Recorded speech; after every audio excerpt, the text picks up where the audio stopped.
Good morning, hope you're all doing well. Just on my way to work, driving for a change. Man, I honestly missed these morning drives to work. I didn't think I would, but yeah, ever since I moved to the farm today, I haven't had to drive to work, but I honestly miss them because it's like, it takes a bit of a while, like 15-20 minutes, and I don't know, I feel like I like the peacefulness and just having the time to really reflect and think before I have to sort of charge into my day. Yeah, I don't mind it. I still got my morning routine done and everything. I spent the night at the block, in the caravan. And man, honestly, that place is just, that's really where I feel at home. And that's really what I want to talk about today. I want to talk about, what is home? Because I think as humans, we all want to live a life where we feel that we're at home. Now, I'm going to share my own experience here. Your experience may be a bit different, but honestly, for me, home is not a place. It's more so a feeling of that, of how I'm living my life. I'll try to elaborate on it a bit, but it's like place does certainly play into it, but I think home is more than just a place. For me, at least.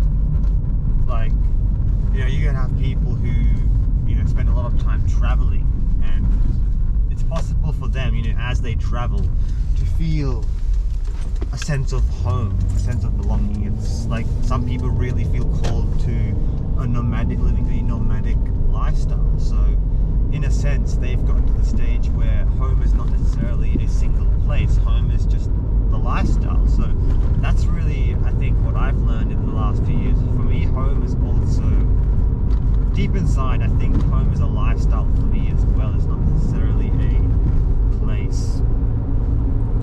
Like, I grew up on the Gold Coast for the first 21 years of my life almost. And yeah, after that, moved out here. And I grew up in the same house, my whole life, so that was always like a stable place. That was what I considered home. But for the last few years that I was living there, it didn't really feel like home because my life was really chaotic. I was struggling a lot, deep in addiction, and I feel like when I was deep in that state of just being addicted to porn, gaming, junk food, YouTube, social media, all of that, like, I didn't feel that I belonged anywhere, and that was the big part of what fed that addiction, that not feeling like I belonged anywhere, not feeling like I fit in anywhere. Like, I think a big part about feeling that you belong is that sense of this is home.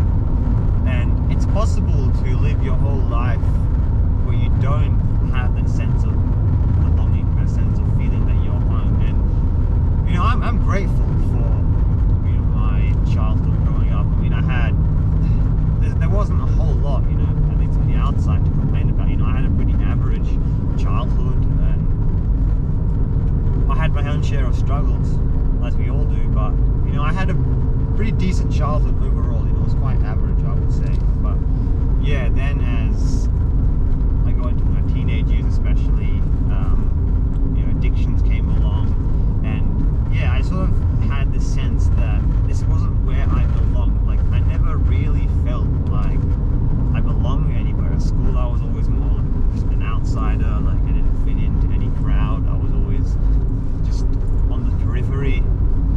And yeah, I always assumed that, once I get out of school, once I have more control over my own life, all of that, I would find my tribe, and I'd finally feel like I belong. But I still didn't.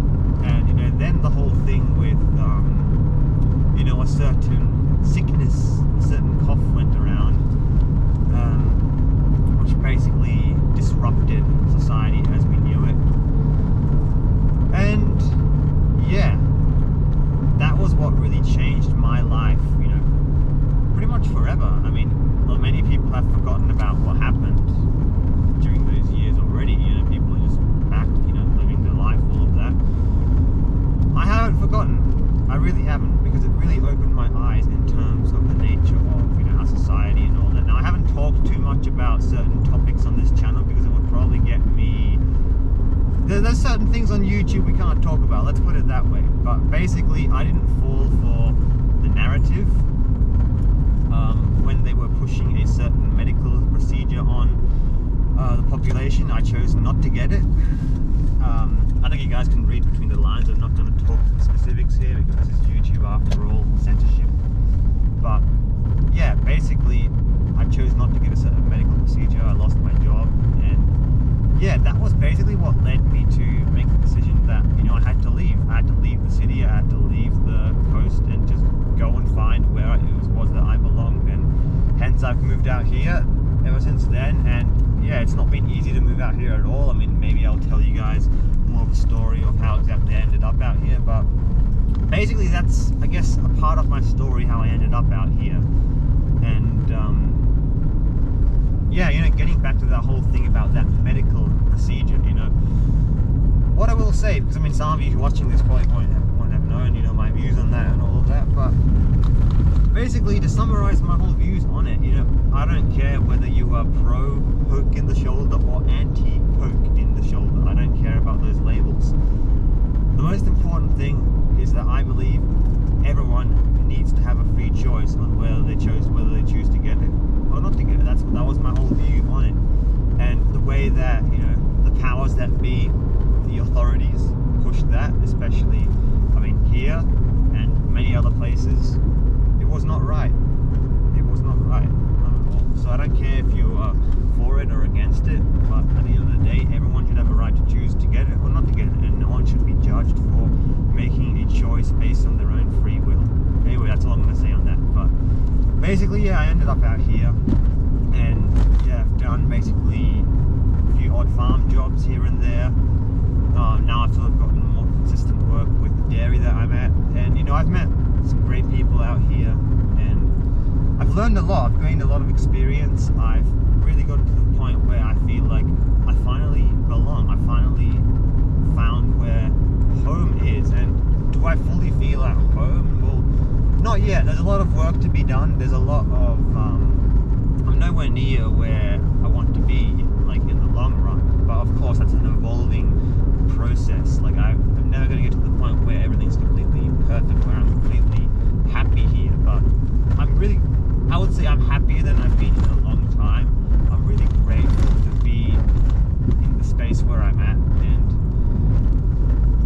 yeah, that's just, I honestly feel like I'm finally finding what home means to me. To me, home is not a physical place. It's not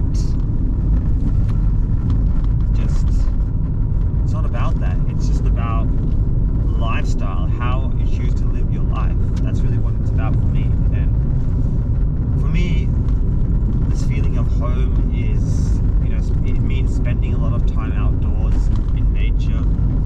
It means not living a traditional life in the sense of, you know, of what society conditions us to do, which is, of course, you know, go to school, you know, after you get out of school, you know, just go and, you know, get a 9-to-5 job, you know, work, pay your taxes, and then die. That's basically what the system perpetuates. And again, you know, nothing wrong with that if it's a choice that you choose to make. You know, we all have our own life, but like, I've always known that that's not for me. That's not what I want out of life. We have a little kangaroo here. Oh, a few kangaroos. Oh, hello. Just drive a bit slowly here because they can be a bit unpredictable. Very cool. You guys overseas should like that. Yeah. Anyway, that's comment down below if you're still watching. If you're still watching now, then man, you're a true supporter. You know, comment down below if you're still watching, if you saw that, because it's pretty late into the video. Anyway, it's getting a bit long now. I've said everything I wanted to say. So without further ado, I'll see you all in the next one. Ciao.